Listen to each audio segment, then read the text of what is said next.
Welcome. This is JordangeVision. Okay, guys, we're at the midway point of Season 2, Episode 7 in a 13-episode season. Doesn't feel like it's been that long. Seems like just yesterday I was recording the first one. Again, if you're not familiar with the show, we see 5 stories. We have to guess whether each story is either based on a true story or it is complete fiction made up by the writers. We guess and we see how many we get right. So, usually I get about 3 out of 5. I got 3 out of 5 last time. One time I got 4 out of 5. One time I got 0 out of 5. Still looking for that 5. Maybe it happens tonight. We'll see. Let's get to the show. Before I get started, please remember to like, comment, subscribe, all that fun stuff, and don't forget, reacting to art is sharing art. Channels like these benefit everyone from the viewers all the way up to the original creators themselves. Also, a reminder, spoilers are likely, so if you haven't seen this episode yet and would like to, please feel free to click off and take care of that first. I'll be here when you get back. But for those of you who are sticking with me, here we go. Fact or fiction? Where do you draw the line between? Beyond Here? belief. Put your mind to things beyond belief. Alright, let's do this. 5 out of 5 tonight. What makes something true and what makes it false? It's often difficult to tell. Ambiguity. Each week, the dictionary Oh, words defines could be a different ambiguity and look at it from all angles. Or the same word. At one point, they may seem true to you. At the next moment, false. We'll tell you which is which at the end of our show. Of course, Well, that's the experience with this show. to a museum, a true archaeological find is like winning the lottery. From all over the I've been world. watching Indiana Jones, so I feel that. Duquois had an esteemed reputation as a collector of rare and valuable discoveries. But if his claim was correct this time, we would be looking at his greatest discovery of all. What did he find? I'm sorry to have kept you waiting, gentlemen. I was asleep. I haven't been feeling well lately. But, Oh, no.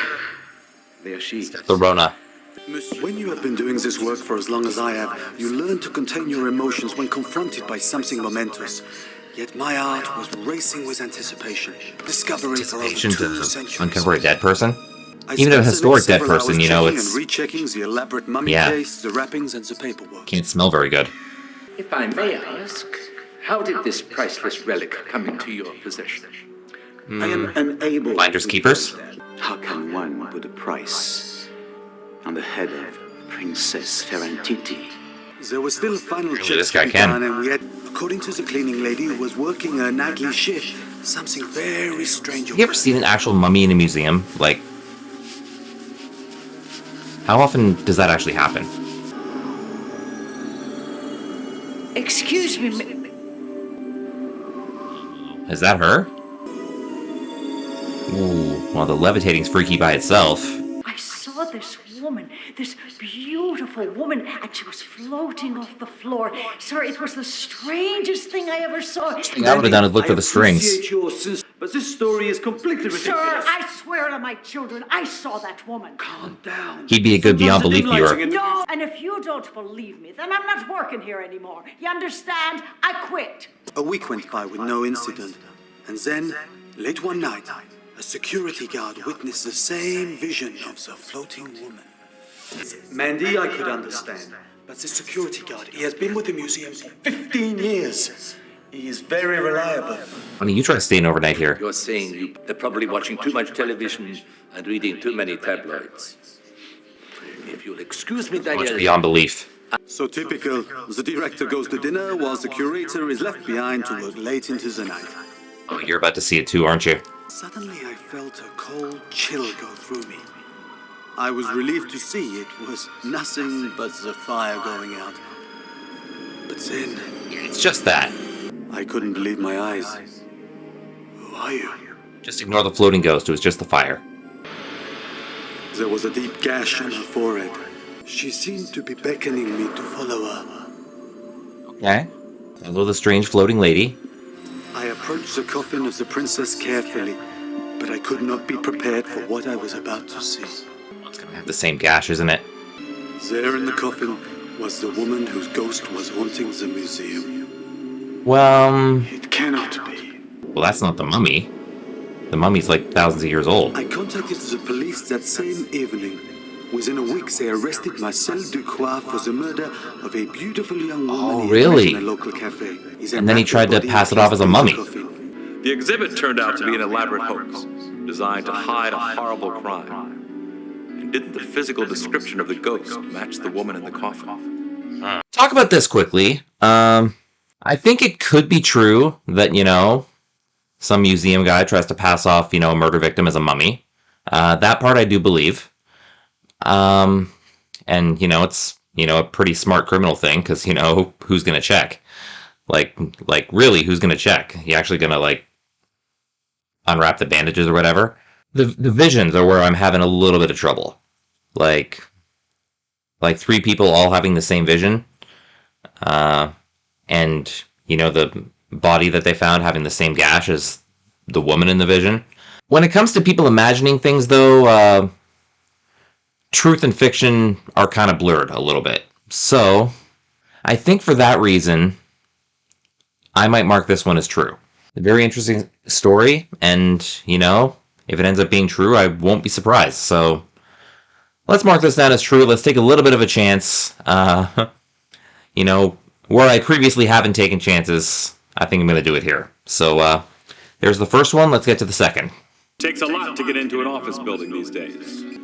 But the most reliable security device of all is a dedicated human being. Someone like Vic Purnell. It's late Tuesday afternoon, and Vic Purnell is training a new security guard. Yeah, there's no shortcuts in the security business, Wes. There's so much I can learn from a man like you, Mr. Purnell. Like your attitude, Especially Wes. You're going to do talk like real well around here. Even though we're still under construction, that vault there is fully operational. It contains computer secrets that are worth a lot of money on the open market. This key disarms the alarm if the system should misfire. Not that that is ever going to happen. I designed the system. Probably going to happen. Really? 15 years in the business. Not a single break-in or active vandalism. Wow, that's something to shoot for. You can do it, kid. Later That's that a pretty night, boring Vic job if he Purnell doesn't have ran any his last incidents. Monitor check. Southwest quadrant doors are secure, sir. Good job. Did you use your shoulders? Throw a little body check into it. Or I'll blow your brains out. Uh-oh. There goes the perfect record.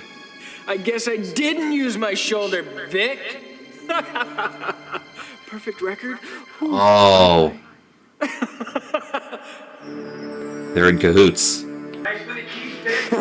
Very helpful in disabling the alarm. At the very least, he doesn't have a perfect hiring record anymore. Yeah, this stuff's gonna bring us a ton of cash. In a few days, we're sitting on a beach in the Bahamas. Don't tell him where to find you. Good security guard never would have hired me. Maybe you're just getting old, lazy, fat. You pissed him off, he'll break those ropes. Vic, bound and gagged, he couldn't move out of his chair to protect his watch. But then, Is he doing it with his mind? Use the force.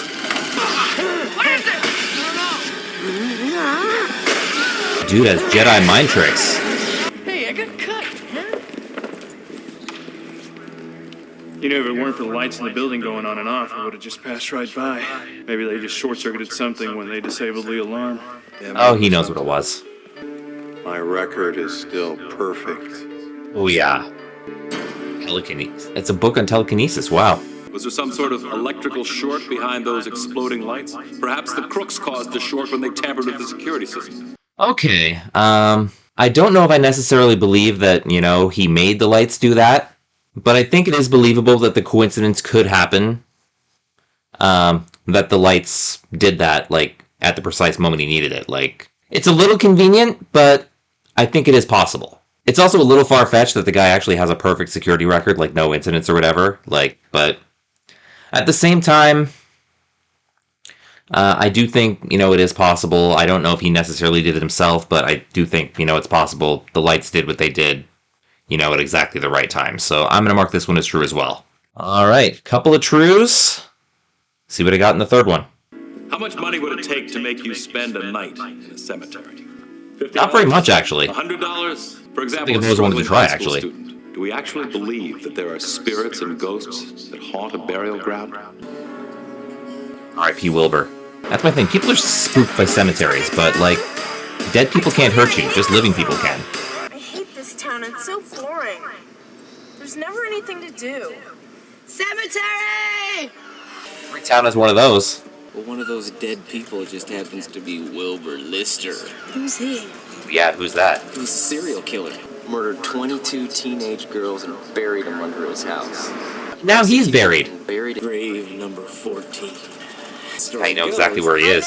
It's just some stupid, scary story made up by a stupid, scary-looking person like you. Everyone's got to be buried somewhere. $100 if you go sit Or cremated, whatever. How about it, Melissa? You got the guts or you chicken? You're on, but you better have $100. All right. Craziest thing about the story might be if he actually does have $100. After the 2 hours are up, you take the knife and you stab it into Lister's grave.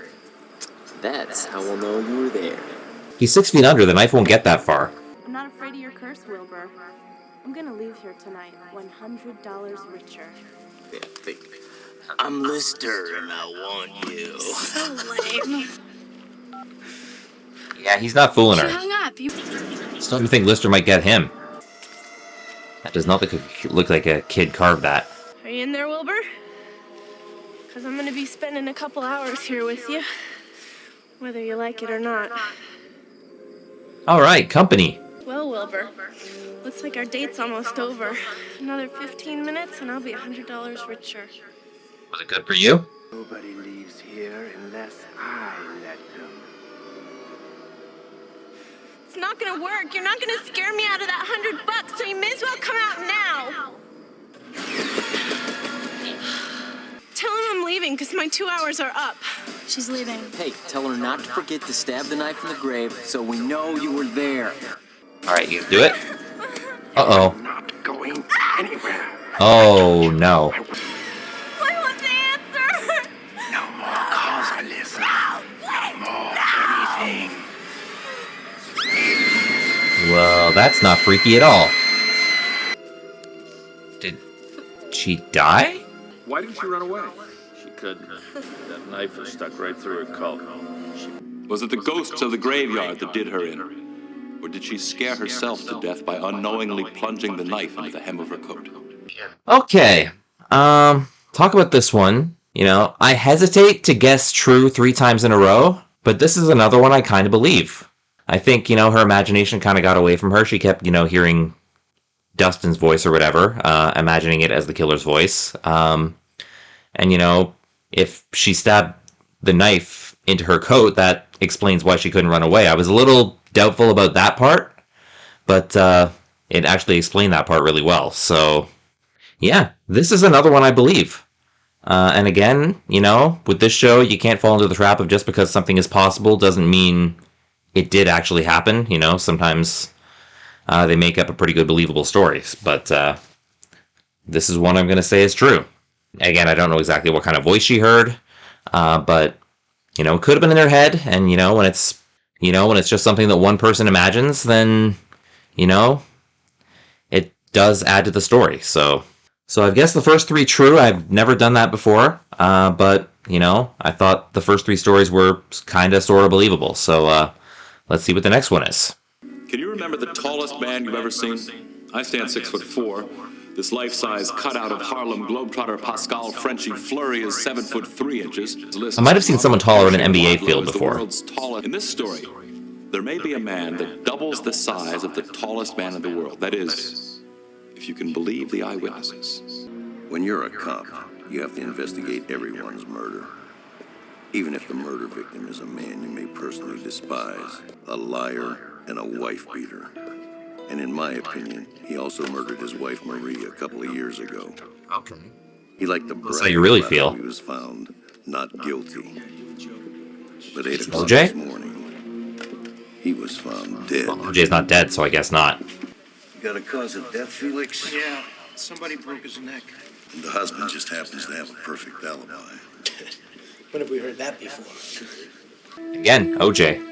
So he's sitting here, enjoying his morning coffee and his newspaper. Somebody grabs him from behind. So that means somebody climbed 2 stories, broke this guy's neck, and then climbed back down again. It was King Kong. You got any? I looked out my window and I'll never forget what I saw. It was a giant man, as tall as the balcony. If he was as tall as the balcony, do you realize he'd be 18 feet tall? 18 feet tall? All right. Sure it wasn't a giraffe? I interrogated 2 other eyewitnesses. All 3 accounts were identical. A giant man about 18 feet They all saw the tall, giant. dressed in dark.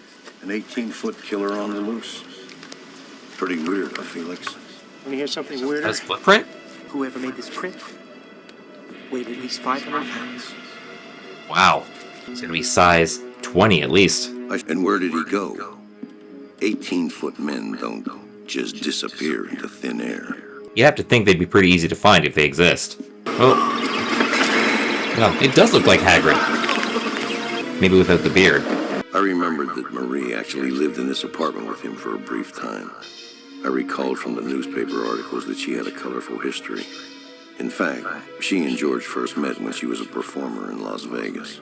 Killed by the ghost of his wife? I didn't read Garibaldi and her brothers, the Flying Garibaldis, a well-known circus act from Milan, Italy. I think those are actually real people. The reports of the abuse she suffered at his hands filtered back to her brothers through letters she wrote. And how did it add up to an 18-foot giant at George's balcony?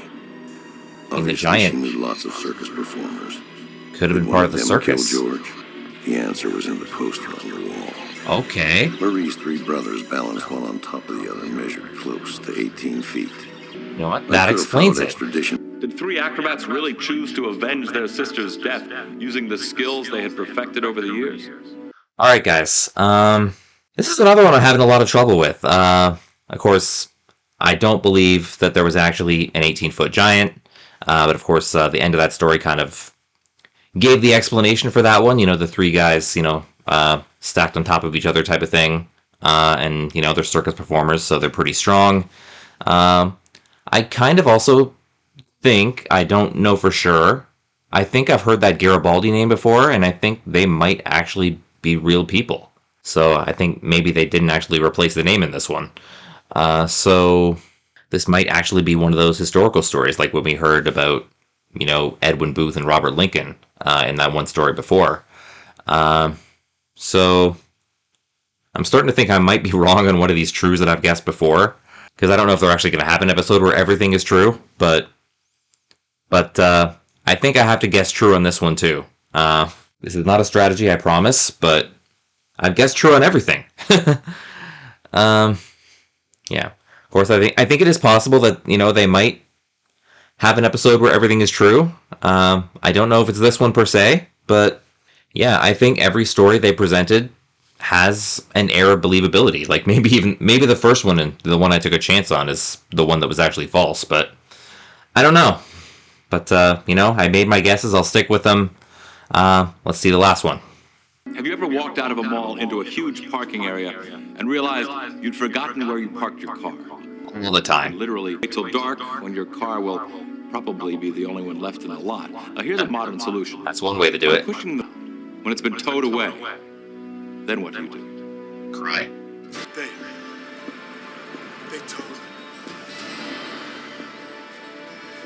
They towed my car. They throw you in a river too? Clothing caked with this man, Edward Decatur, was a kind of sight never seen before by the citizens of Beauville. Guy's a little traumatized. Beauville County. Population 304. Plus one. They towed my car. Seems to be all he can say. See his suit. May look tore up, but it don't come cheap. It's car and an expensive suit. I have to find my car. Finally, he says something different. They still talk about the man in the fancy suit who wandered through town looking for his car, talking to himself, and looking like he had just seen something terrible. And when they tell the story, they always point out that nobody in Beauville took the time to show him any kindness. Yeah, true. Nobody, except little Reese. It's always the kids. Are you crying? They towed my car. Well, you ain't gotta cry about it. I'm crying about it. I gotta get something out of the trunk.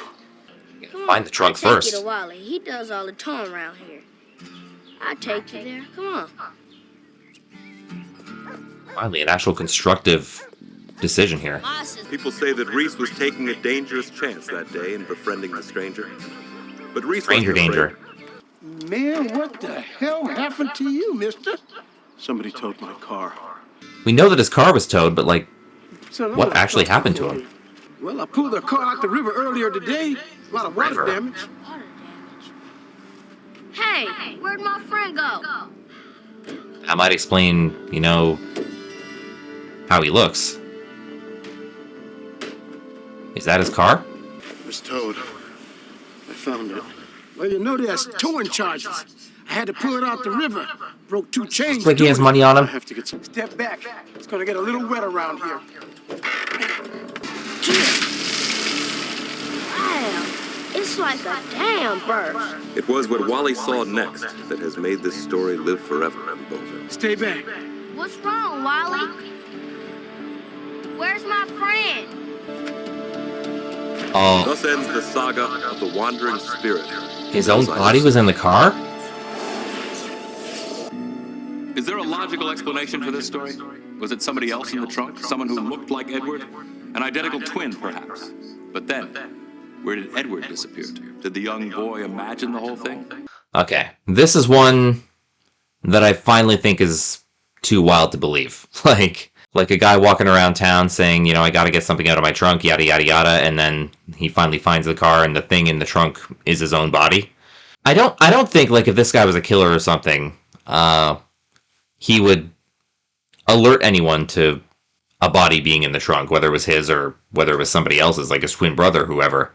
So this is one I have a hard time believing, I think. Like, and of course, you know, if he's all saying, you know, I have to get something out of my trunk, you know, why would he disappear, like, when the trunk is finally open? So I think it's a well-crafted story. I think this is the one that I'm finally going to guess as fiction. So I guess the first 4 as true, which I've never done before, and the last one is fiction. Let's see how I did. Now, let's take a look at tonight's stories and see which ones were inspired by actual events and which were total works of fiction. Let's do it. The story of the mummy that turned out to be a cover-up for a murder. Did you think that was true or false? I thought it was true. It cannot be.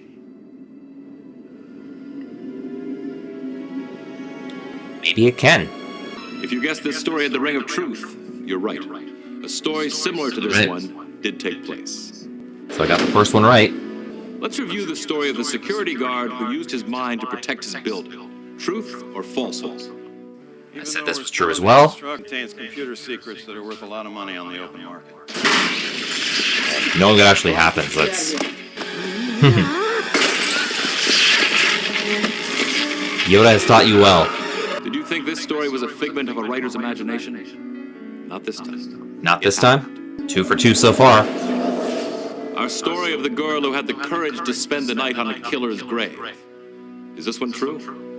I also said this was true. Scare me out of the... Tell him I'm leaving, because my 2 hours are up. She's leaving. Hey, tell her not to forget to stab the knife in the grave so we know you were there.